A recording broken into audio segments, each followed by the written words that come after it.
Um, I know most of you know Doug. Some of you, yeah, who doesn't know Doug? So Michelle, you don't know Doug, but everybody else has had some contact with Doug, right? Um, and this is the first time in 5 years that Doug has been able to come from Australia in person since COVID. So we're thrilled about that. He always zooms in, which isn't the same, because he zooms in for his talk and then you don't see him again, the rest of the week. So, and he doesn't get to see what we're up to. Doug always, in his talks, shares with us what Laing uh, said, wrote about the topic, the theme of that year.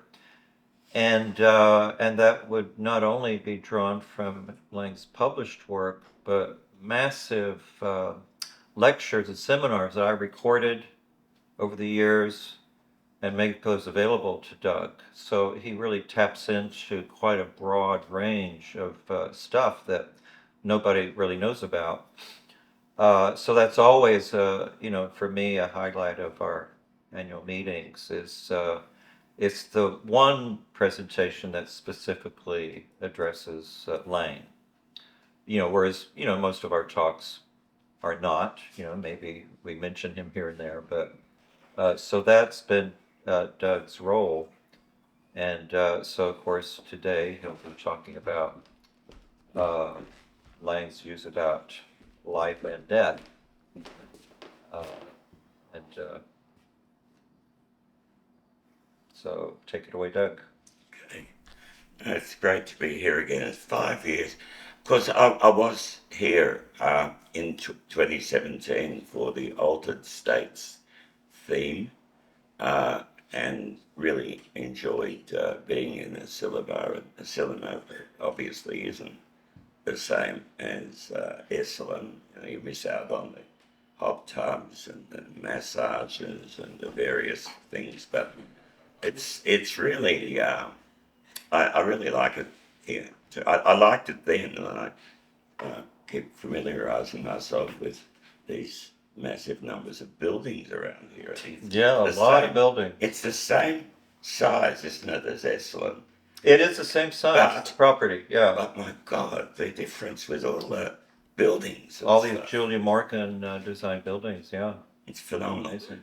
And of course, okay, so, and I've been zooming in and all that, but, we've had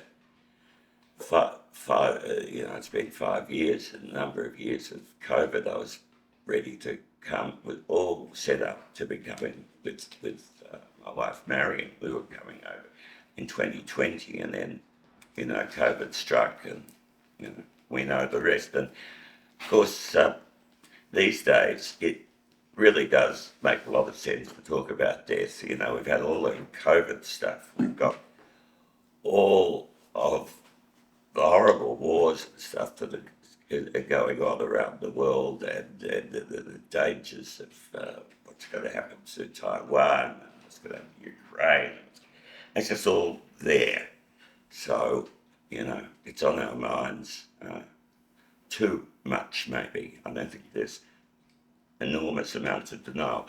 But anyway, I do want in this talk to basically do my thing. I went through a whole lot of ideas. My thing about doing the Laing, sort of getting it together with what Laing said, doing that Laing thing. I've thought of a number of other ways in, but I decided this is ridiculous. Let's just do the same thing, because it is very interesting to see what he thought. Uh, so I'll read my paper, and we'll have plenty of time for discussion. In 1970, and I've called this The Facts of Life and Death. The Facts of Life and Death. And of course, there's the book, The Facts of Life, by Laing. In 1975, I first met Laing in his office in London, and he offered to let me read the pre-publication manuscript of The Facts of Life. I was honoured and fascinated to sit reading in the adjoining room, reading that book, where I read this very surprising, vibrant and stimulating work, which was written in a rather unconventional form. The book, The Facts of Life, is written in an amalgam of styles that vary greatly in quality and in kind. These include a lecture, notes from journals, random thoughts and encounters, musings, memories, speculations, and descriptions of feelings. The first part of the book is helpful for our purposes here in adumbrating a number of speculations about life and death that bring to the fore his fundamentally sceptical approach towards these matters. The topics range over fundamental existential issues, our life cycle, life before birth as well as birth, suffering and its repression. Laing declares that joy, love, sex and death are hardly mentioned in the book, but are not forgotten. He quotes from Lorca's famous and haunting allegorical poem, Rider's Song, which is about life's journey with unattainable goals towards our inevitable death. And the quote is, "Although I may know the roads, I will never arrive at Cordoba." Cordoba was the richest 11th century city in Europe, the capital of Spain, which the horseman aims to get to but knows he won't arrive. In this talk, I want to explore and discuss some of Laing's not forgotten links between life and death by focusing on that book, The Facts of Life, concerned with our theme of death through a glass darkly. Yes, life and death are irrevocably associated. This is how Freud concluded his classic paper, Thoughts for the Times on War and Death, published in 1915 during the Great War. The war supposedly to end all wars. And Freud says, we record the old saying, si vis pacem para bellum. If you want to preserve peace, arm for war. Freud continues, it would be in keeping with the times to alter it to si vis utum, can read right, para mortem, si vis utum para mortem. If you want to endure life, prepare yourself for death. This is how Laing learned the facts of life. In 1927, when he was 8, that's ridiculous to say, 1927, he was 8. He was born in 1927. What is it? I don't know how I wrote that. Ridiculous. Well, maybe he was a ghost or something. I don't know. He's always haunts people, but it's one of the things that this place could be a ghost house. So maybe that's right. Maybe it is 1927. Anyway, jokes aside, no, I don't want to give the impression that I think Laing was born in 8 years before 1927. No, he was 8. When he was 8 years old, Laing's dad gave him a book, a tract against what's called self-abuse. Laing did not understand what this was at all, but told his dad that it was a very good book, but assured Dad that that he was going to lead a clean life as requested. And that was it. Not until he was almost 16 did he manage to find more information from browsing a book on venereal disease in the biggest Glasgow bookstore. There he discovered that men inserted their penises into what he called a thing called a vagina that women have, but men do not have. Then they, quotes, ejaculate. That's what he learned from the venereal disease. Quotes, ejaculate, which results in something coming out of the penis called, what was it, semen. And this goes right inside the woman's body. Now, I think it's lucky that this account was published half a century ago rather than today, when he and his publisher, and certainly if it was in Scotland, he and his publisher would probably be arrested by the Scottish government and consigned to the stocks in the public square, along with J.K. Rowling for such calumnies. Still, that's history. Laing was an existentialist from a very young age. Birth and death were ultimate mysteries. At age 12, Laing was asking, where did I begin? When did I end? When do I end? I mean, what am I? Am I? He did not understand what criteria he could use to answer and even scrutinize these questions, or whether these and related questions were answerable at all. How did I get here? What was I doing here? Why was I here? Why were other people here? Did I come from anywhere? Am I going to anywhere?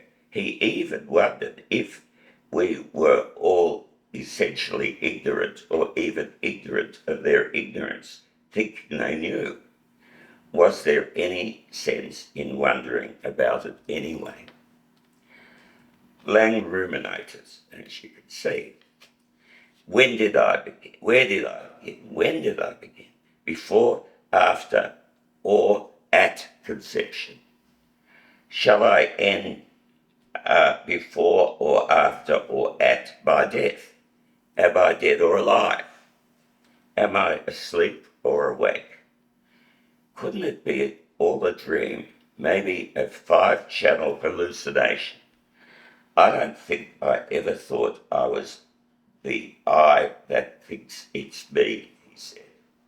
I don't think I ever thought I was the I that thinks it's me.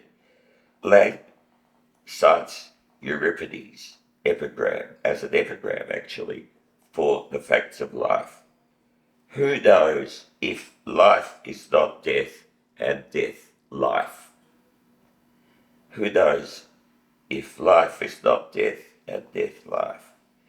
This question underlies Laing's speculations in that volume about the interrelated existential realities, uncertainties, and conundrums of the beginnings of life and, of course, its end in death.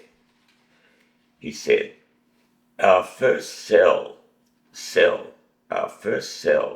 from conception contains all the resources needed to become, given the precise environment I actually have had, precisely what I actually now am, he said.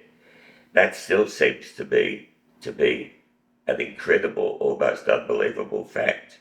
So there is a link between the first cell, its transmission to the next generation via sex, and the end of the generation of those who produced the first cell of the next.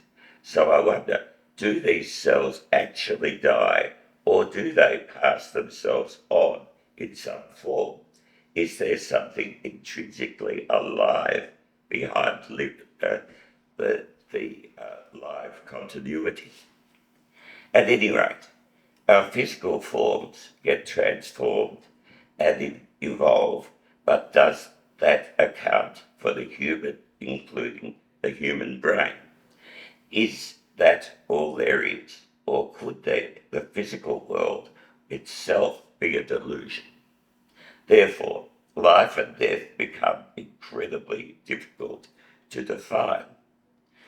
This reminds me of the early 20th century French philosopher Henri Bergson's concept of the élan vital, the vital force, which Bergson hypothesized caused the evolution and development of living organisms.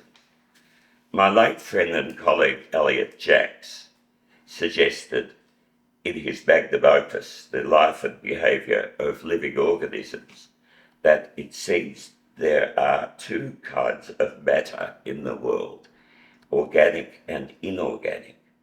All organisms always have choice. They can't choose not to choose, even down to the amoeba, he argues. They might choose to go to a warmer direction, in a warmer direction, for example. Humans are, and it's all ineffable. Humans are always choosing, and much is unconscious choice. Animals make choice. They make choices all the time. So what's the difference? Not as much as we egotistically think.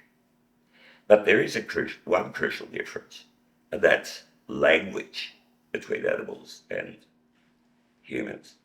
Even if some animals can signal about an approaching enemy or whatever, food or whatever, the level of abstraction for necessary signing and moving beyond a situation is a human capacity. We may consider new developments in epigenetics, a field which assumes evolution involves transmission through the environment in the development of the gene pool. Then there are developments in neurophysiology and neuropsychoanalysis. Moreover, as Laing puts it in The Facts of Life, way back in 1976, and I quote after I have a sip of coffee, actually. It's better. If it was Laing, it might have been a sip of whiskey, you never know. It is generally thought by neuroscientists that the collection of cells called my body, especially the collection that makes up my central nervous system, receives input, it processes it, and output of this sensory processing is the phenomenal universe we live in. Since everything we know, including ourselves, is part of the transform, we can never expect to know as transformed what we are transformed of, he says. In that sense, in what sense can I be this collection of cells, even though I have the impression that I am this collection? Maybe that's wrong. So what does it even mean that I could die? Laing writes that he provisionally accepts that his biological being will end with the dissolution, dispersal, destruction of this collection of cells as a coherent system. This present arrangement of cells, he goes on, does not seem to know consciously for how long, but we have concluded that we are not going on forever in our present arrangement as a human body. We, it, I, they, will, as they say, die. End of quote. If I am no more than this collection of cells, Shall I pass away when it passes away? How can I tell? There is no consensus, as one person's revelation is another's anathema, as to whether we are alive or dead. Ghosts who die at conception and even come into life when we die. For example, Buddhist conceptions. Who can say, Laing concludes, whether we are alive or dead? We come back to Lang's quote from Euripides. Who knows if life is not death and death life? I'll add here Euripides' own caveat to this question.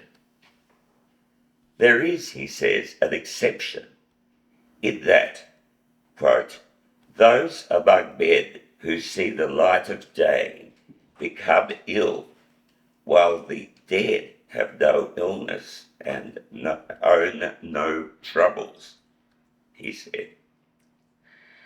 Scarcely a trivial matter, but note that he focuses on the lack of negativity in death, the lack of negatives in death, which appears to mark a release from the base of suffering.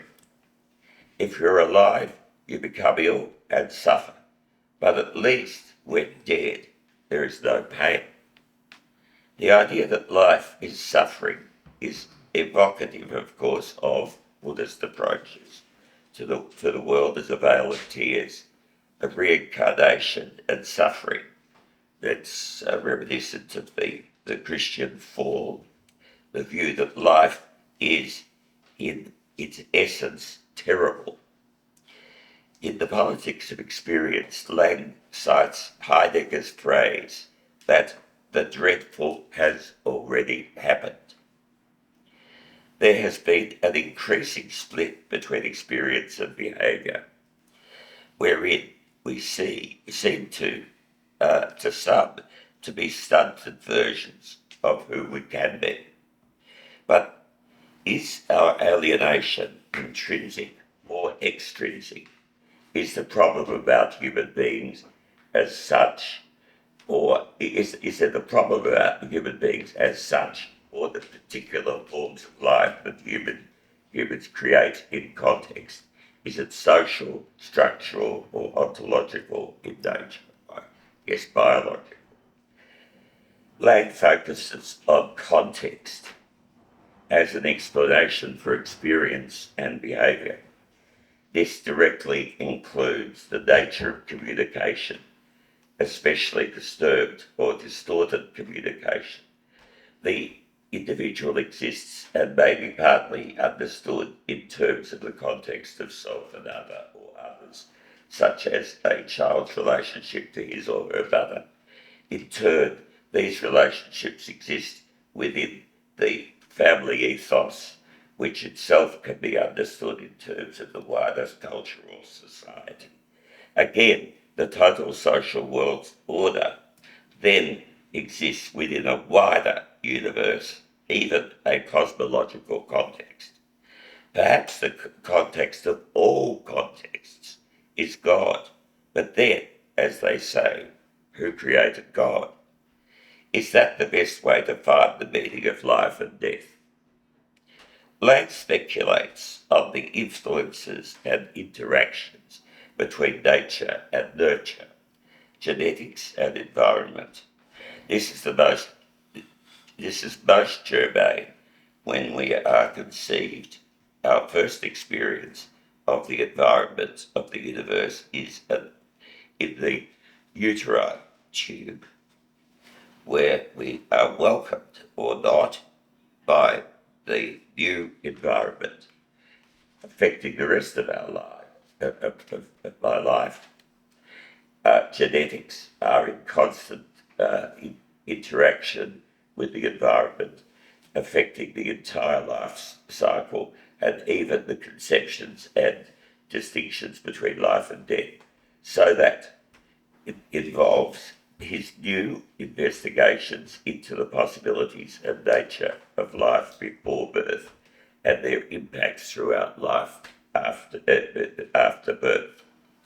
For Laing, the unknowing position in the tradition of the Greek skeptics, everything, including the nature of knowledge and of common sense, is called into question and is, as he was so fond of saying, up for grabs. Exploring the antinomies and contradictions in contrasting accounts, explanations and meanings seem inevitably to lead to the knots and tangles that paradoxically become tighter and tighter the more we struggle to untie them. However desirable the goal, the objective of the quest for absolute objective knowledge may be futile and based on false premises. Perhaps such philosophy has led to us in entirely the wrong direction. Not Lang's book from 1970, in this sense, is emblematic of this. Distinctions of mind, of what is inside and outside or inner and outer, may be totally illusory.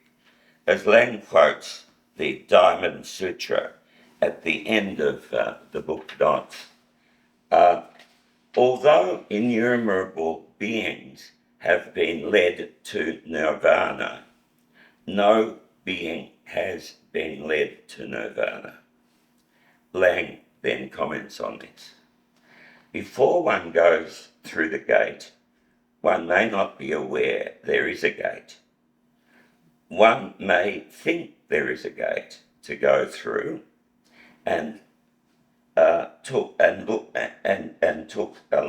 long time for it without finding it. One may find it, and it may not open. So all jhamas must be abandoned, as should non-jhamas. For Laing, there is no way of knowing the gate, if there be one at all, except to go through it. Such speculations lead to a radical change of direction, as in, if you meet the Buddha along the road, kill him. We need to live with the antinomies of the lack of ultimate explanation about life and death and get on with life before death. In my 1980 interview with Laing, he spoke as explicitly about life and death as he did anywhere, more explicitly actually. And he said, whether our souls or minds have any sort of autonomy apart from our physical existence, we live our life in a physically mental state, a frame. One thing that is certain is death. What death is, however, seems to me an essential, baffling mystery.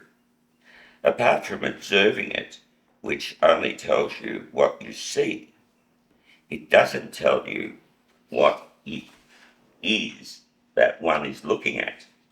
The only way we could possibly know about it is to remember having died, and some people say they do. But what people say is always open to a scale of plausibility and implausibility, possibility and impossibility, probability and improbability. And so, what one makes of what anyone says will fit into a scale of credibility. My mind works the same way, he says, as in the existential frame that it is apparently in the nature of man to question his being. Man is the being whose being is in question to himself. It doesn't look as though there are any other creatures that we've come across except the human race so far that have this peculiarity, he says. In fact, the central focus, I'm saying this, in fact, the central focus of existentialism is questioning everything, no matter how unpleasant. Obviously, the existentialists have not been alone in such questioning, as we know, for example, from the ancient Greek skeptics onwards. But the existentialists extended the consequences of questioning to the extent that the fundamental nature of existence is, as Albert Camus termed it, absurd, or as Sartre said, Jean-Paul Sartre said, we are in despair because whatever our intentions, we don't control the consequences of our actions. From the very first, Sartre even highlighted this in a short story. Very short story. It's great, very great story. The Wall. It's a collection, intimacy, that I see you've got in your house, Mike. And in this story, the question is how we so often it shows how often we end up producing the very opposite of the intended effect of our actions. We run up against the limit, a brick wall that is in the deepest structure of a world with others and even ourselves that we don't control. And in Sartre's 1960 volume, The Critique of Dialectical Reason, he wrote about what he called the counter-finality that infects many of our social actions, that the opposite of an agent's intentions is achieved through unintended consequences. For example, the Chinese peasants who cut the wood they need from the forest around them that cuts wood from the surrounding forest, destroys the forest, and then it eventually produces massive flooding and famine. Laing summarised the immense work in Reason and Violence of that book, and its critique of dialectical reason, and developed further themes that related to the way groups function, particularly in family structures. Nevertheless, Laing did not feel alienated. He did not feel he had somehow strayed into this universe accidentally. He said, I feel quite at home, basically, in harmony. That's what he said to me anyway. He continued, but I've got a real sense of shuddering and terror at the way human life can turn on anyone. Things that can happen to people don't look at all pleasant, and I'm very thankful that in my life so far I've been spared a lot of terrible things that one actually encounters, terrible things that I'm spared, those terrible things that one actually encounters. As Sophocles said, terrible is life. It's not unmitigated. I don't have a sense of a continued abyss of utter end, of nihilistic dissolution of all significance and meaning of things that I value and cherish. I don't know how to account for any of the universe. In reflecting upon what my position seems to be, I don't see why we would expect to be able to account for any of it, he said. Interestingly, I prefaced my 1977 book, The Schizoid World of Jean-Paul Sartre and R.D. Laing, with a short parable by Kafka as epigrammatic of my approach to Laing and Sartre. And the this little fragment from Kafka is he could have resigned himself to a prison, to end as a prisoner. That could be a life's ambition. But it was a barred cage that he was in, calmly as and insolently as insolently as if at home the din of the world streamed out and in through the bars. The prisoner was really free. He could take part in everything. Nothing that went on outside escaped him. He could simply have left the cage, but the bars were yards apart. He was not even a prisoner.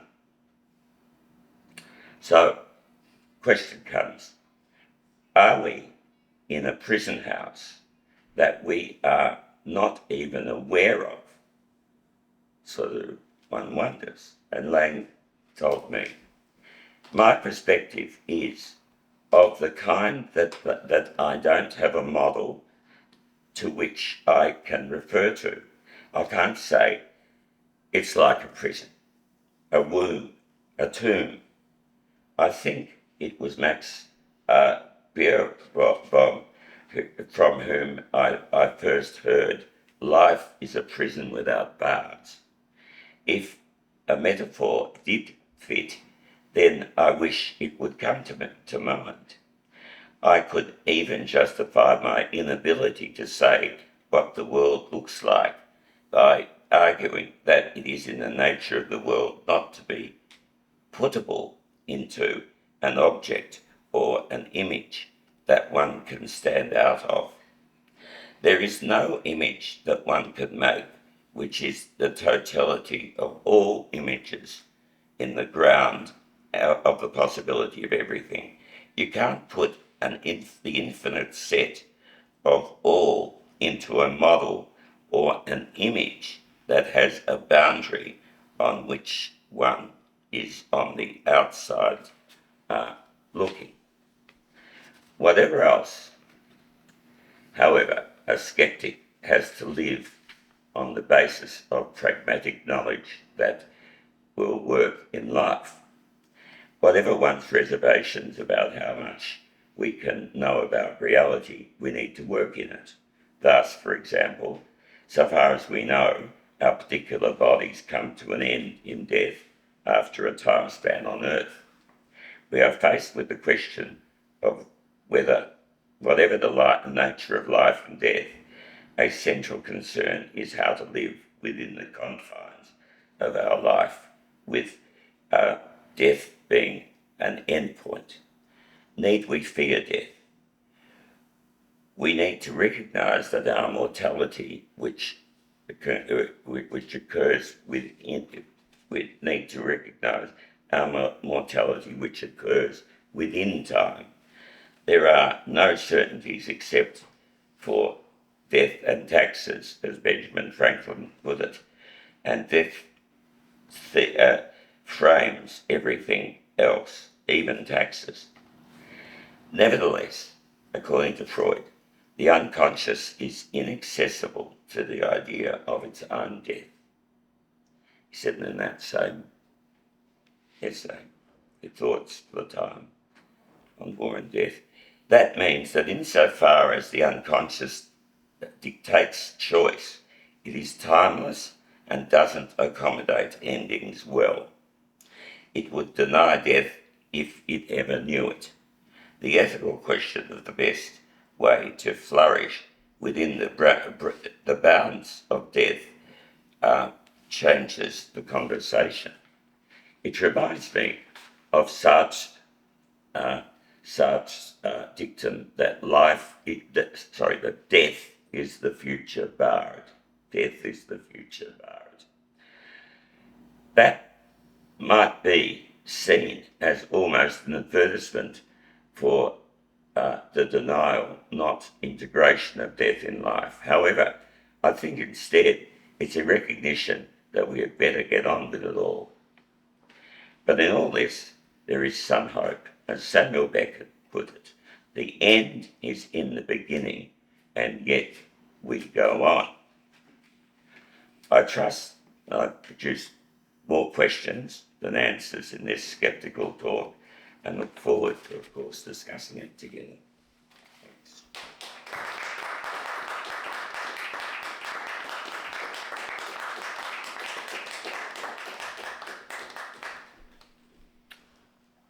Yeah, I love that, Doug. It's struck me how much of your referencing Laing about life and death, what really is death, how ambiguous uh, his position was, and very Heideggerian. Sartre, of course, was an atheist, which means he did not believe there was anything after death. And that's a dogmatic position. How do we know that? And that was Heidegger's reaction to it, that it's a mystery. We really don't know and cannot know what happens when we die. Some people believe that there is life after death. Some people believe that there isn't a life after death. And Heidegger felt that we just want to know, and that it's more comforting to say, okay, I don't believe there's anything after death. That's more comforting than it just being a mystery. That we just don't know and cannot know. But he thought that was the richest position to take. Why pretend that we can know that? And that was pretty much what you were saying Lang's position was, wasn't it? We just don't really know. And that's amazing. You're quite right, by the way. I had to make the distinction between Sartre and Heidegger there, because the mystery and the absolute, Sartre just zero doubt about that issue. I mean, he called his variety of existentialism atheistic existentialism, and atheistic existentialism is the consequences of the fact of a premise that God does not exist. And so, like in Dostoevsky, if God did not exist, everything would be possible. Anything would be possible, and people would cower from that and they'd go away and say, well, that's awful, so we've got to have religion.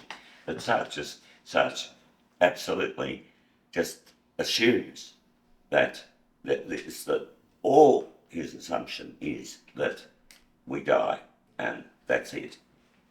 And the mystery, there is no mystery actually in any of that.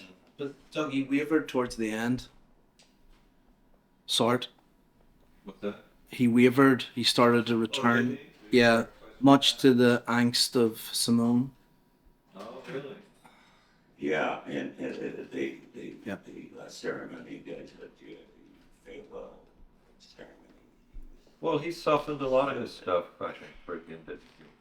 He realized that he was very Cartesian in his thinking about consciousness, being so primary.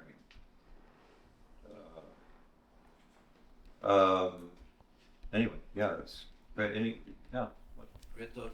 thoughts?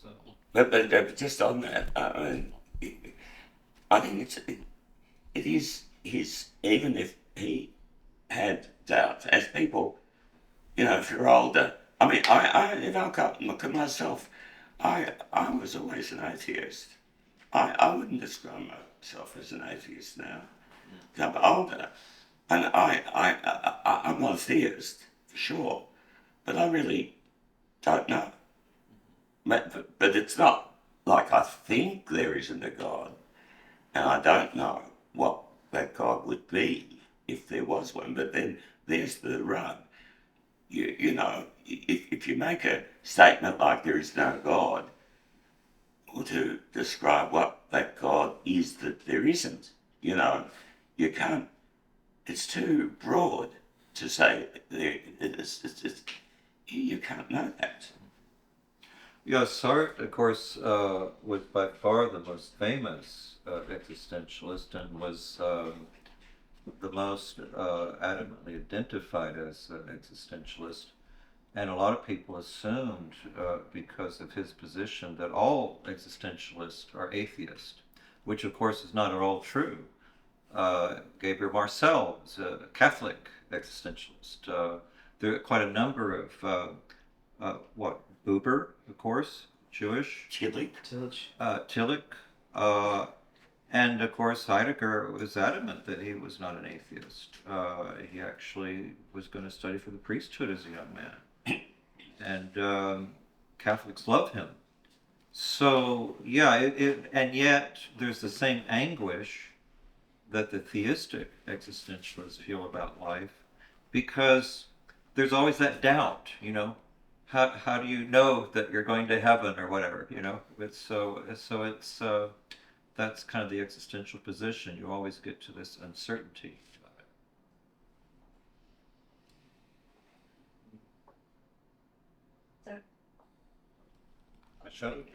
I was trying to jump in, but I'm good to jump. Yeah. I really like this paper that presented because it really made me think about kind of this idea of the skeptic, right? And that, kind of holding this place for skepticism and uncertainty and this stance of not knowing really does kind of promote this kind of connection to life, right? That we're always seeking or questioning and kind of in this active process of living. And it made me think a lot about, kind of status quo, whether it's, procedures that we enact in society or in our practices, or even in our own beliefs and not questioning them. That can be almost certain death because there's no pursuit of knowledge or discomfort in what we know.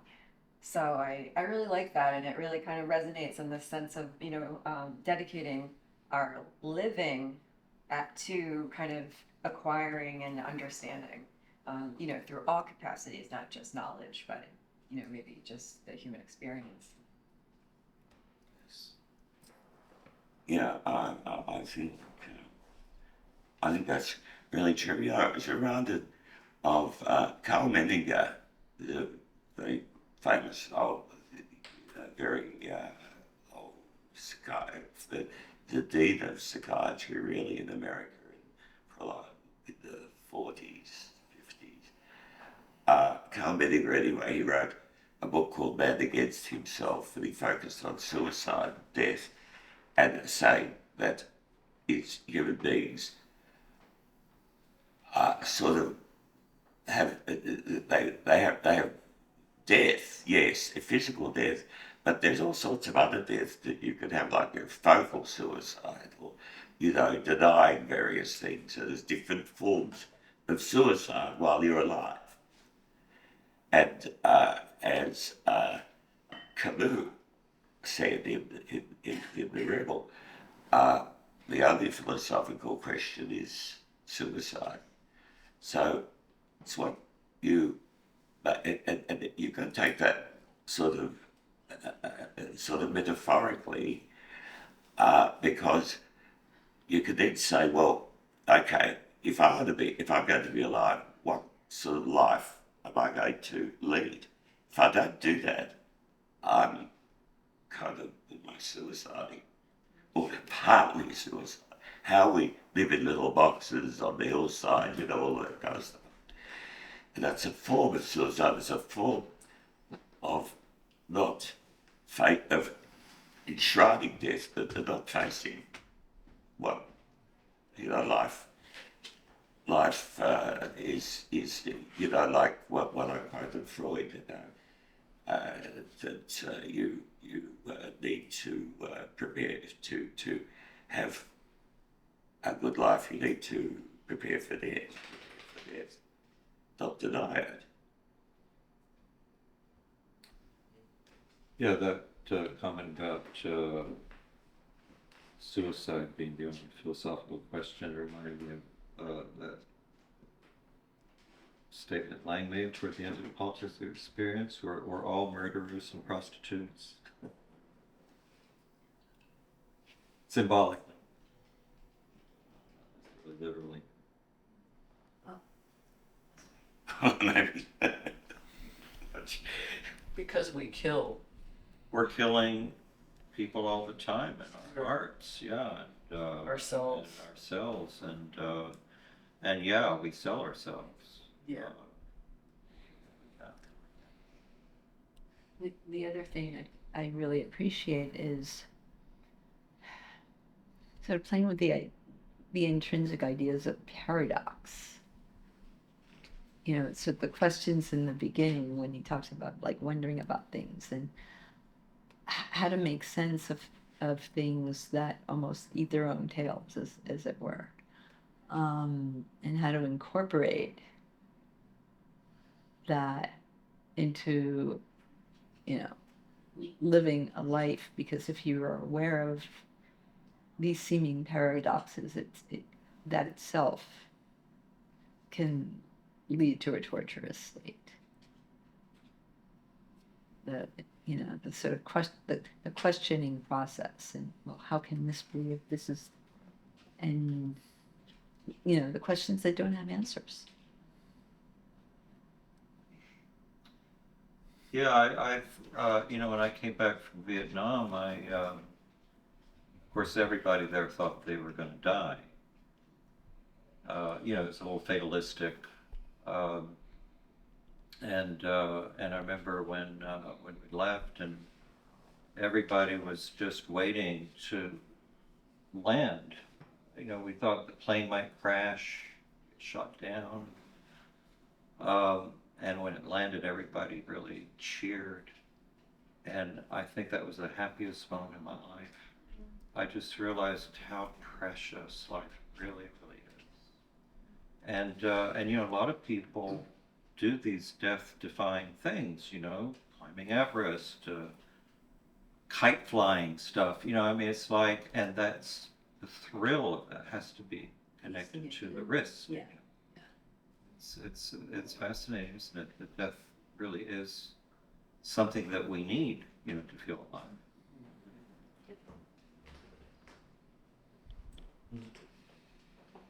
Michael, do you think that this cheerfulness was also because of you were in a group? Yeah, there's that too. Yeah, it was a real esprit de corps. That anytime there was any danger, you were ready to give your life, for somebody. I never felt that before.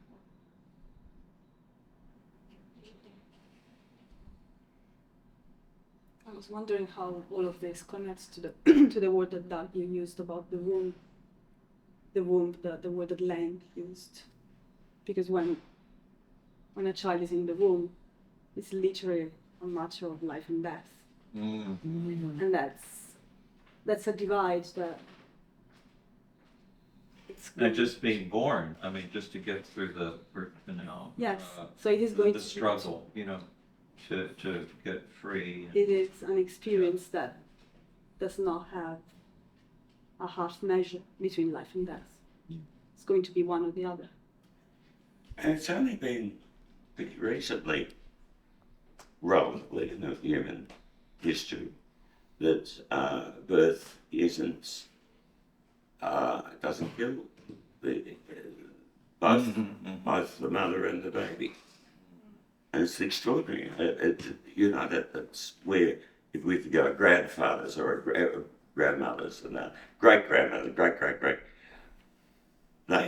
it was real, they used to have to have a lot of children because, you just didn't know.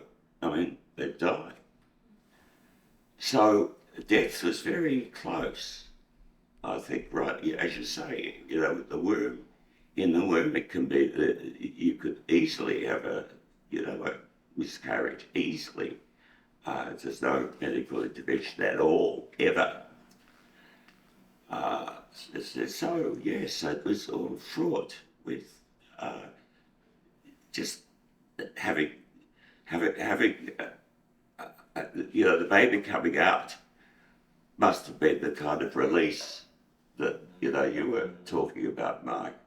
That you succeed that the baby's alive and the mother's alive. And that's a great celebration.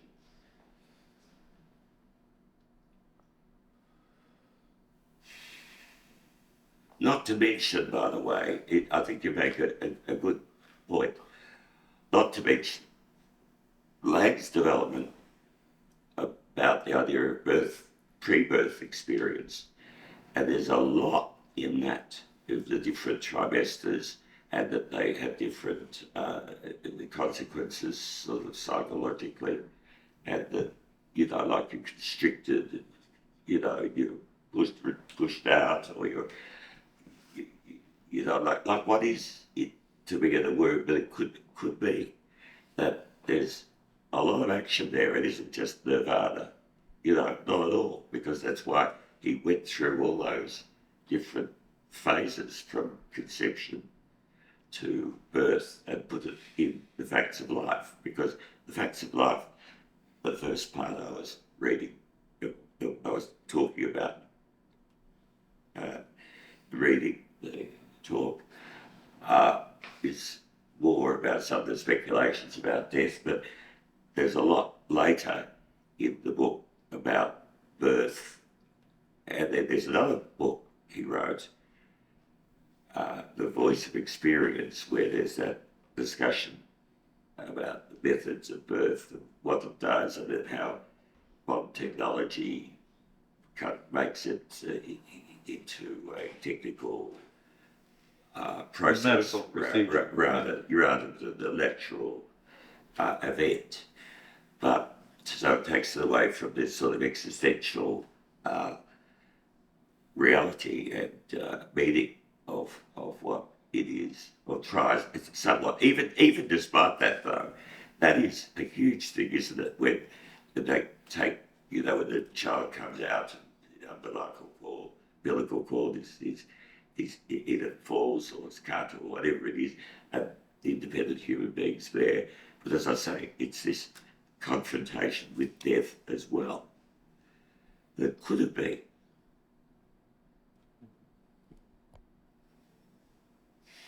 Well, we at least know that when we die, our atoms survive. Will be used for who knows what. So at least some of us that on that level regenerate. Leaves of grass. It might be grass, yes. We don't know if our system survives. The atoms are just tenuous sparks. So if you have the systems theory applied, one of the questions for me would be, does the system survive in some way or part of it? Mm-hmm, mm-hmm. Exactly. Well, that we don't know. Just a comment. But first, just a sidebar to the group.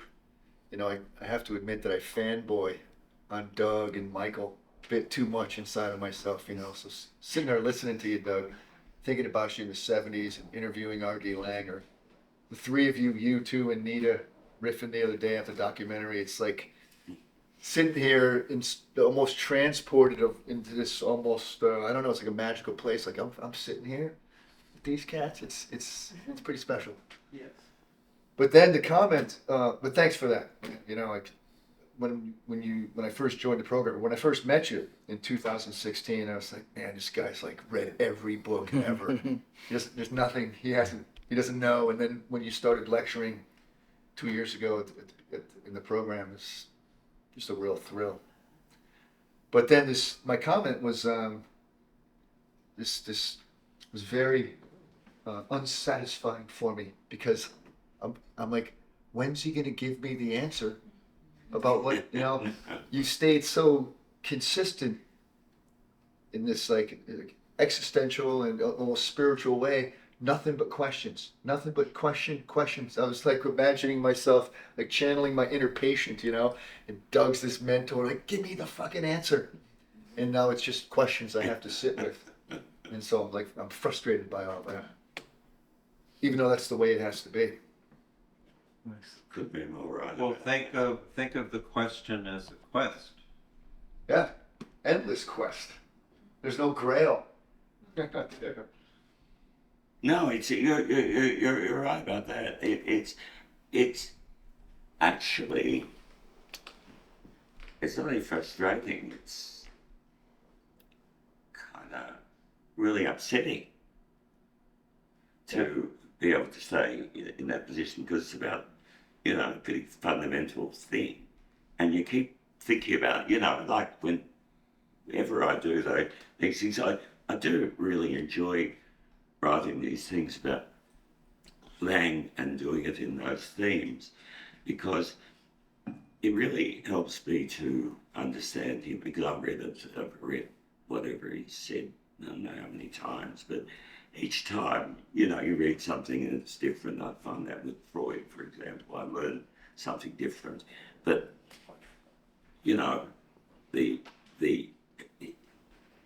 it's true that in some of the other ones, the other themes, there is sort of some kinds of answers.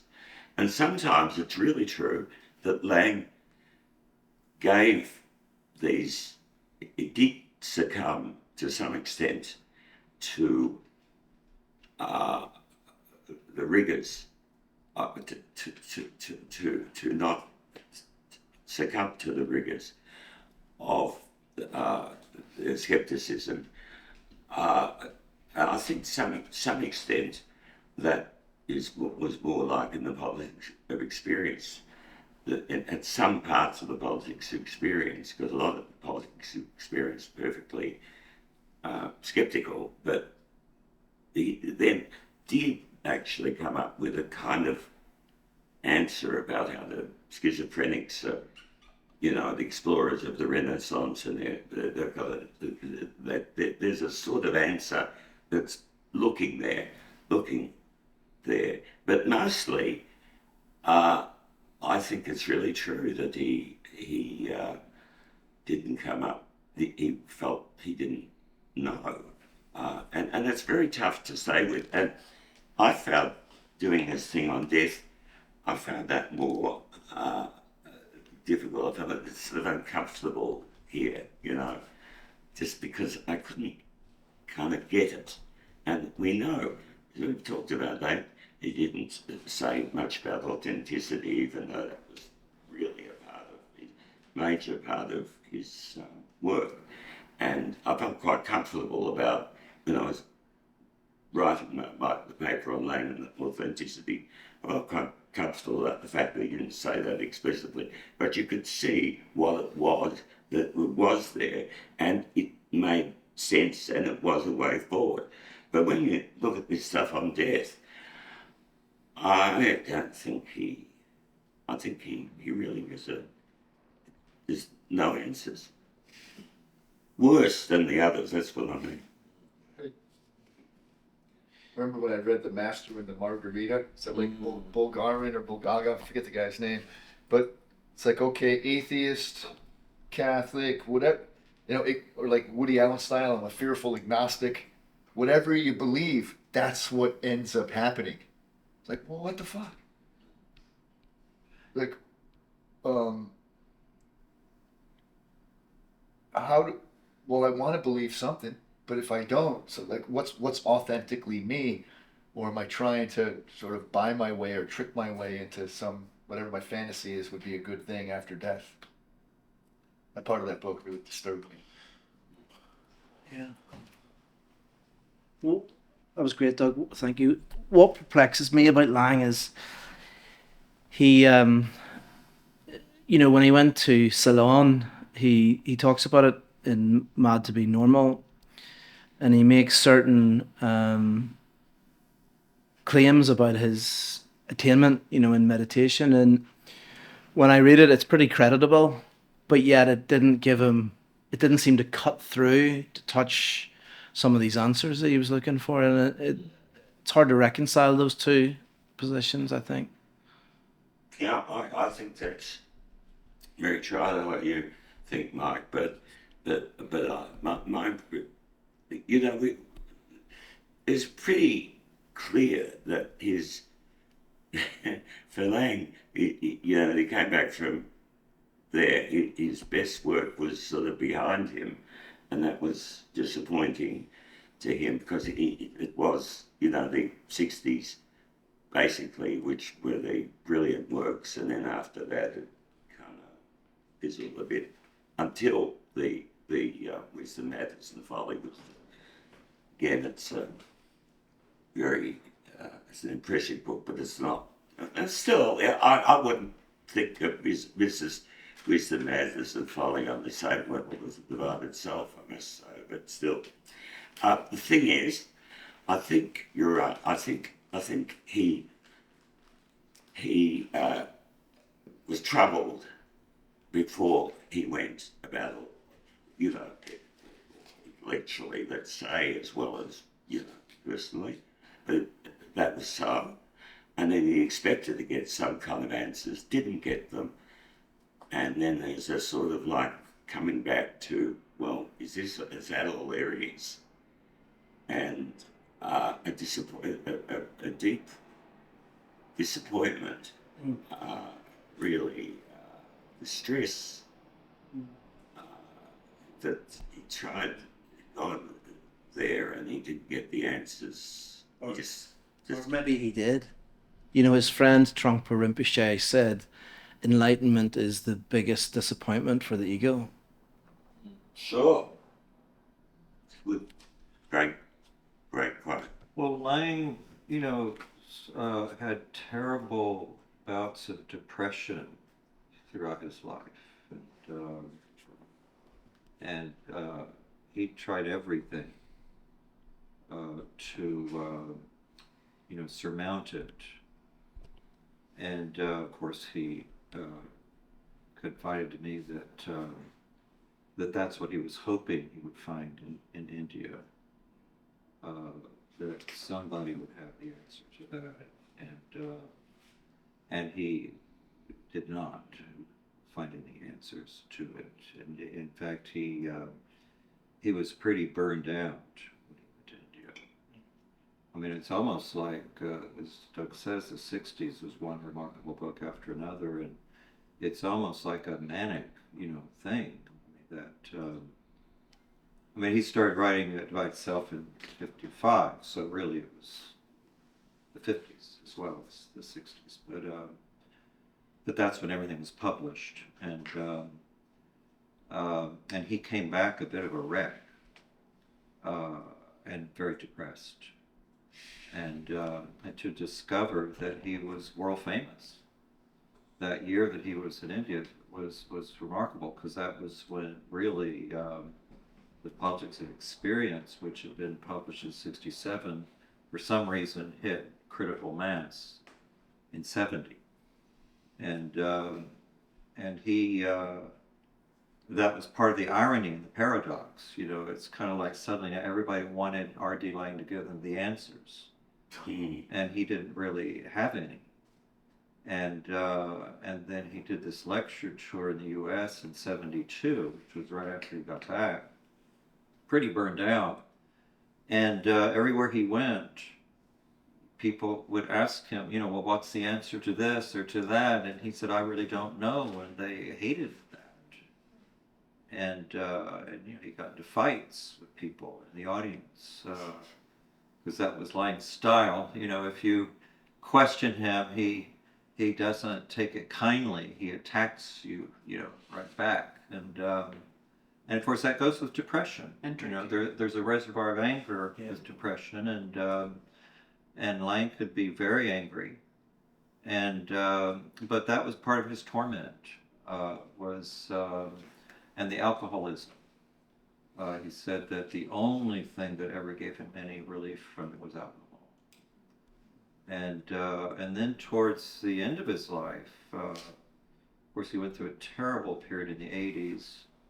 When his marriage with Yuta collapsed, and he was devastated by that, and went on a binge. He would go to lectures, drunk, and didn't matter. He was, that's how he made his money. He gave up his practice, in the UK, moved to Switzerland, thought about moving to California. He was kind of lost, I think, during that period. And then when 85, the book comes out, you know, he had kind of come through that, wrote this remarkable memoir, and was kind of beginning to find his feet again. And then the last couple of years of his life, he gave up alcohol. And then he dies suddenly of a heart attack. So, but yeah, he definitely suffered a lot. And that was part of his, you know, gift.